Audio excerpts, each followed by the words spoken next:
মাঝে মাঝে মনে হয় সবকিছু ছেড়ে অনেক দূরে চলে যাই, যেখানে কেউ থাকবে না, আমি শুধু একা থাকবো। কিছু কিছু বিষয় নিয়ে মাঝে মধ্যেই আমি অনেক বেশি ডিপ্রেশনে থাকি। তখন আমার কাছে এরকমটাই মনে হয় যে সবকিছু ছেড়ে দিয়ে অনেক দূরে কোথাও চলে যায়, যেখানে কেউ থাকবে না। কিন্তু যেতে পারি না, কেন জানেন? এই যে ফেসবুক পেজ আছে, যে কারণে আমি না কোথাও যেতে পারি না। সো হ্যালো এভরিওয়ান, আসসালামু আলাইকুম। কেমন আছেন সবাই? আশা করি সবাই খুব ভালো আছেন। আলহামদুলিল্লাহ, আমরাও আপনাদের দোয়ায় এবং আল্লাহর রহমতে খুবই ভালো আছি।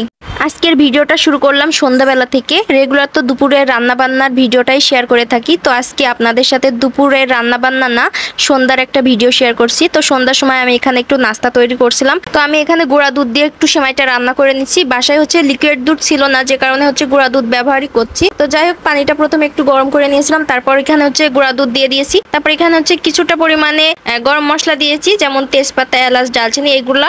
দুধটা জাল করা হয়ে গেলে মশলাগুলো এখান থেকে উঠিয়ে নেব, কারণ সেমাই দেওয়ার পর মশলা মুখে বাঁধলে কিন্তু তেমন একটা ভালো লাগে না, যে কারণে আমি এখান থেকে মশলাগুলো আগেই উঠিয়ে নিলাম। তারপর এখন হচ্ছে সেমাইটা ভেজে নেব। তো আমি এখানে চিকন যে সেমাইটা থাকে সেই সেমাইটা রান্না করব। তো এই সেমাইটা দুধ দিয়ে রান্না করলে কিন্তু অনেক মজা লাগে, আমার কাছে খুবই ভালো লাগে। আর এই যে এখন হচ্ছে ঘি দিয়ে আমি সেমাইটা একটু ভেজে নিচ্ছি। তো প্রথমেই প্যানে আমার ঘি দিতে মনে ছিল না, যে কারণে সেমাইটা দেওয়ার পরেই হচ্ছে ঘিটা দিয়ে দিচ্ছি। তো এখন ঘিটা দেওয়ার পরে একটু লালচে লালচে করে আমি ভেজে নেব। তো এভাবে ঘি দিয়ে সেমাই ভাজলে কিন্তু সেই সেমাইটা রান্না করার পর অনেক বেশি টেস্টি লাগে। তো যাই হোক, আজকে হচ্ছে সন্ধ্যার নাস্তাটাই আপনাদের সাথে শেয়ার করলাম, কারণ দুপুরে রান্না বান্না ভালো লাগছিল না হচ্ছে ভিডিওটা করতে, যে কারণে ভিডিও করা হয়নি। সব সময় যে সবকিছু ভালো লাগবে বিষয়টা কিন্তু এমনও না, অনেক সময় অনেক কিছুই ভালো লাগে না। তো অনেক বিষয় আছে যেগুলো আমার এত বেশি খারাপ লাগে, মানে সেই বিষয়গুলো নিয়ে অনেক বেশি ডিপ্রেশনে থাকি। মাঝে মধ্যে মনে হয় একা কোথাও যে বসে থাকি, না হলে একা একটা টাইম পার করি, কিন্তু পারি না। কেন জানেন? আমার ওই যে সংসার আছে, একটা ছোট্ট বেবি আছে, আর সেই সাথে এই যে ফেসবুক পেজ,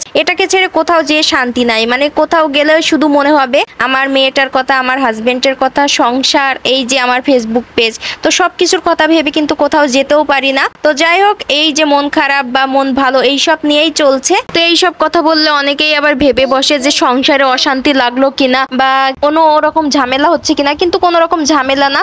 অনেক সময় নিজের কাছেও কিন্তু অনেক বিষয় নিয়ে খারাপ লাগে, সেটা যে কোনো বিষয় হোক না কেন।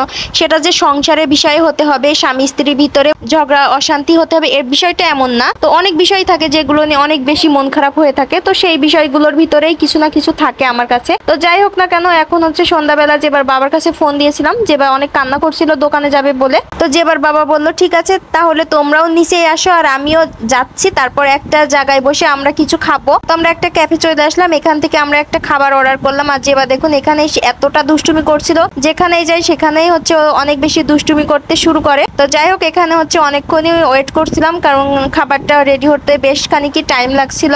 তো আমি যেবার বাবা হচ্ছে তিনজনে বসে একটু গল্প করছিলাম। তো আমরা এখানে হচ্ছে সাব স্যান্ডউইচ হচ্ছে অর্ডার করছিলাম। তো এখানকার খাবারগুলো অনেক বেশি মজা হয়, যে কারণে বারবার এখানে আসি। এখানের কিন্তু দুই একটা ভিডিও আমি আগের বারও শেয়ার করছি। বার্গারটা অনেক মজা থাকে, তাছাড়া যেটা অর্ডার করছি এটাও অনেক মজা থাকে।